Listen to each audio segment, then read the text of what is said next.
നവീകരണത്തിനായി പറയട്ടെ, ഹാർബർ നവീകരണത്തിനായി 11 കോടി രൂപയുടെ പ്രവൃത്തികൾക്കുള്ള എസ്റ്റിമേറ്റുകൾ തയ്യാറാക്കി വരുന്നു.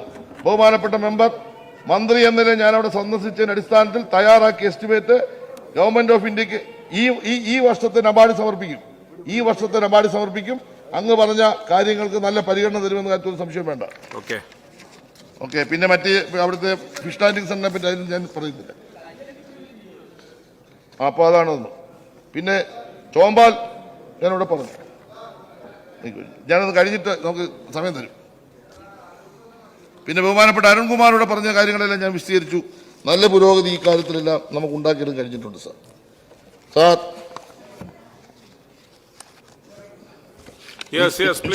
ഞാൻ പറഞ്ഞു, ഇനി അധികം പറയാൻ പോയി കഴിഞ്ഞാൽ ശരിയാവില്ല. അങ്ങ് പറഞ്ഞ കുറേ പോയിന്റ് ഞാൻ കേട്ടിട്ടും അടുത്താണ്, അതുകൊണ്ടാണ് പറയുന്നത് ഈ സെഷനിൽ തന്നെ. സാർ ഞാൻ ബാക്കി പറയാൻ സാർ, ഇതിനകത്ത് അങ്ങ് മനസ്സിലാക്കേണ്ടത്, ഞാൻ ഇനിയും പറയേണ്ടത് കാവിലുണ്ട്. ഞങ്ങളുടെ ഒരു കമ്പനിയാണ് നിയമസഭയിൽ ഇത്തരം കാര്യങ്ങൾ, അതായത് ആ കമ്പനി ഇപ്പോൾ 10 ഏക്കർ സ്ഥലം റവന്യൂ വകുപ്പ് സൗജന്യമായിട്ട് തന്നു. എറണാകുളത്ത് പ്രവർത്തിക്കുന്ന കമ്പനിയാണ്.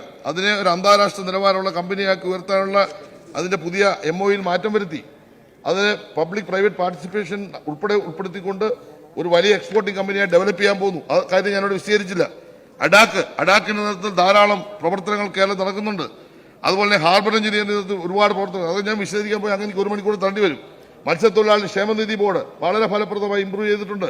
അതുപോലെ തന്നെ തീരദേശ വികസന കോർപ്പറേഷൻ അതിന് പ്രത്യേക ഏത് പ്രവൃത്തി എടുക്കാനും അനുവാദം തന്നു. ബഹുമാനപ്പെട്ട ഗണേഷ് കുമാറിലേക്ക് അഭ്യർത്ഥനയുണ്ട്.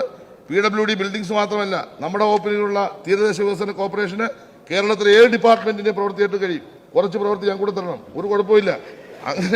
അങ്ങനെ അതും രക്ഷപ്പെട്ട് അങ്ങനെ ആ സ്ഥാപനം ഇന്ന് ലാഭകരമായി, സ്വന്തമായ കെട്ടിടമായി. ഇങ്ങനെ എല്ലാ സ്ഥാപനങ്ങളെയും ഒന്നൊന്നായി മെച്ചപ്പെടുത്തിക്കൊണ്ടാണ് 3 വർഷക്കാലമായി ഈ ഗവൺമെന്റ് മുന്നോട്ട്